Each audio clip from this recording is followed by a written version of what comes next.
بسم الله الرحمن الرحيم، والصلاة والسلام على أشرف المرسلين. ازيكم يا حبايبي؟ عاملين ايه؟ يا رب كده تكونوا بخير وبصحة جيدة وأيام سعيدة علينا وعليكم يا رب. النهاردة بإذن الله هنعمل مع بعض بسكوتة الفرماسيه أو كوكيز الفرماسيه. طريقة سهلة جدا وبسيطة وهيعجبك وينول رضاكي بإذن الله، وتبقي كده غيرتي في الأكل بتاع الولاد كده، وعملت لهم حاجة ايه حلوة كده يشربوا بها الشاي، يفطروا بيها الصبح زي ما انتي حابة بقى. هنقول بسم الله كده ونشوف مقادير. عندي هنا نص كوبايه من السمنه، يا ريت لو بدرجه حراره الغرفه، بس طبعا عارفين السمنه جامده جدا دلوقتي. فانا بس دفتها على النار شويه بساط وسبتها لغايه ما بردت خالص. تمام. يبقى عندي هنا نص كوبايه من السمنه. ممكن تستعملي الزبده. تمام، ممكن تستعملي زبده لو انت ما عندكيش سمنه، ولو الزبده متاحه ممكن تستعملي نص كوبايه من الزبده. عندي هنا كمان نص كوباية من السكر. تمام. المعيار اللي عايرت بيه السكر عايرت بيه كل حاجة. عندي هنا كمان نص كوباية من شوكولاتة الفرماسيه اللي هي دهي. تمام. عندي هنا كمان فانيليا، هحتاج فانيليا. لو انت ما عندكيش فانيليا بودر تقدري تستعملي السايلة المتاح. وعندي هنا كمان بيضة واحدة بس عليها رشة من الملح. تمام. وعندي هنا كوبايتين اتنين من الدقيق، هحتاج معاهم كمان معلقة صغننة من البيكنج باودر. نقول بسم الله كده ونبدأ نشتغل. هجيب بولة وهنزل كده بالبيضة بسم الله، وهبدأ بقى اقلبها كويس كده. وكمان السكر، لو انت السكر بتاعك حبيباته مش ناعمة تقدري تضربيه في الخلاط وتعايري نص كوباية برضه اهو. وهبدأ بقى ادوبها كويس. طبعا هنحط معاها الفانيليا. الفانيليا بقى حاولي ما تكتريش عشان بتمرر. تمام. انا حاطه هنا يعني حوالي ربع معلقه صغننه كده اهو. وهبدأ بقى ادوبها حلو لغايه ما السكر بتاعي ده يدوب تماما. وهنزل بالسمنه بتاعتي بسم الله. بس لو انت هتسيحيها زي كده سيبيها لغايه ما تبرد. وهبدأ ادوب بقى حلو لغايه ما السكر بتاعي كلته يدوب وما احسش بصوته اهو. دلوقتي بقى بعد ما دوبت السكر بتاعي كده بالمنظر ده هنبدأ نحشي المضرب. وهنزل بقى بمعلقه البيكنج باودر، معلقه صغننه يا جماعه اهي. وهبدأ انزل بالدقيق بتاعي ده كده شويه بشويه. انا معايراه بردك بالكوبايه اللي انا عايرت بيها السمنه والسكر ونخلته. انا بستعمل دقيق جميع الاغراض. بصوا يا جماعه البسكوت بتاعنا ده ما بتعجنش، انت يا دوبك بس بتلفيه كده.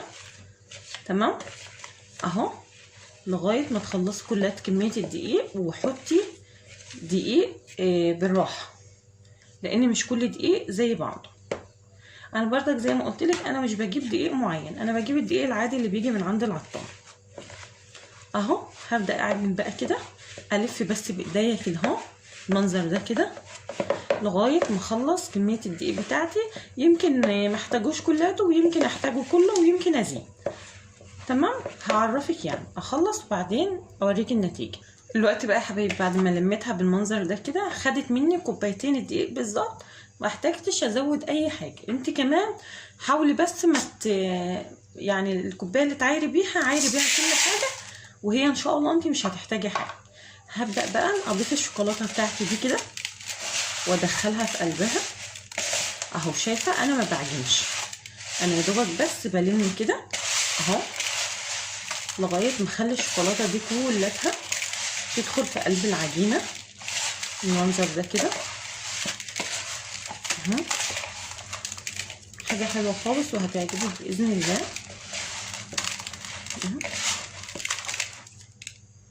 الوقت بقى يا حبايبي بعد ما لميتها بالمنظر ده كده اهي شايفه، هبدا بقى اخد قطعه كده، هي مش بتتساب ولا تخمر ولا اي حاجه، تشتغلي منها على طول وهبدأ بقى افردها كده على الرخامة واساوي كويس. نمليها رول كده، سويها حلو. وهبدأ بقى ابططها كده اهو زي ما نكون بنعمل المنين، بس سمك ايه حلو، ولا هو تخين قوي ولا هو قليل قوي. دلوقتي بقى هجيب قطعة الجزر اللي هي العادية دي، وهبدأ بس اشيل القطعة الاولانية ديت، هنرجع نشكلها تاني. وهبدأ بقى اهو كده. بصي حاولي تخليها كلها مقاس واحد. طبعا انت بتحسي ان الشوكولاته بتتكسر تحت ايدك، مفيش اي مشكله. اهو هوريكي السمك بتاعها بقى اهو. تمام، ده السمك بتاعها، ولا هي تخينه قوي ولا هي رقناقه قوي. تمام. دلوقتي بقى هجيب صينيه مش مدهونه اي حاجه خالص، وهبدا ارصها فيها كده. تمام اهو. شيلي بالراحه، تعاملي معاها بالراحه، لانها هي دي حاجه ناعمه، عايزه ايه بالراحه كده اهو. تعاملي معاها حلو ورصيها وسيبي مسافات زي ما انت شايفه كده. تعالي بقى نعمل واحده كمان، بس من كل مره والتانيه هتمسحي الرخامه بمنديل مطبخ كده اهو. تمام، بايديكي بالراحه خالص، لان الشوكولاته اللي فيها اصلا خشنه بتخليها ايه تفرول معاكي، فانتي بالراحه خالص كده، خلي ايديكي ماشيه بالراحه خالص، وابدأي ساوي اهو كده. اعملي طبقه كويسه.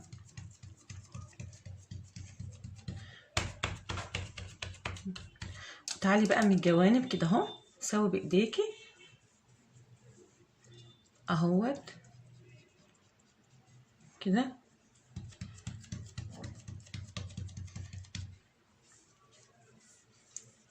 كده سويناها وظبطناها.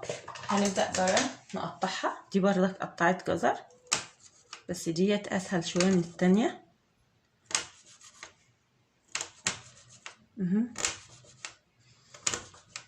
خليهم كلتهم كده سوا واحد، وهنحطهم في الصينيه كالعاده.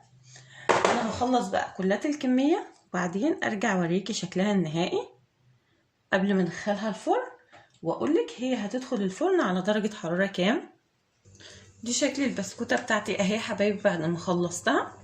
بصي بقى، البسكوته ديت هتدخل على درجه حراره 180، ده لو هي متوسطه عندي. لو هي مش متوسطه بقى، او 180 ده بالنسبه للفرن بتاعك عاليه، يبقى هتعمليه على 160. او لو انت بتعرفي تظبطي الفرن بتاعك من غير التايمر مفيش اي مشكله. تمام. خليه بصي زي ما نكون كده بنخبز البسكوت بتاع العيد، مفيش اسهل بقى ولا ابسط من كده. زي ما تكوني بتخبزي البسكوت كده على درجه حراره بسيطه خالص، يتشفشف كده وقلبه يستوى ويحمر. وطبعا هيكون على الرف الوسطاني، مش هتشغلي الشوايه خالص. تمام. هي صهد الفرن هيحمره من فوق ومن تحت ان شاء الله. ولو على وعسى هو ما احمرش من فوق، هتديله لون خفيف كده من تحت من على الشوايه، وبعدين دي ايه تطلعيه بسرعه. تمام. ادخله الفرن بقى، وان شاء الله لما يجهز اوريكي شكله النهائي. وده بقى يا حبايبي شكل الكوكس بتاعنا بعد ما طلع من الفرن. حلو جدا وبسيط. خد مني سوا قد ايه؟ حوالي ساعه الا ربع. سبته نص ساعه كده على الهادي خالص، وبعدين عليت له النار. خد معايا لون، ما شغلتش الشوايه من فوق خالص، يعني لما عليت النار من تحت صهد الفرن ايه سواه. تمام اهو. ده اللون اللي انا عايزاه. شايفين ما شاء الله كل بسكوته زي اختها بالظبط. شايفين لونها ما شاء الله عليه. شايفه بقى مقرمش من جوه ازاي، وجميل وحلو جدا جدا، وهيعجبك وينور رضاكي باذن الله، وهيعجب ولادك كمان. بس انت جربيه بس باذن الله بقى. لو عجبك ما تنسيش اللايك، ومع السلامه، ونتقابل في وصفات تانية كتيره. ولو انت مش مشتركه عندي يا ريت تشتركي، ومع السلامه.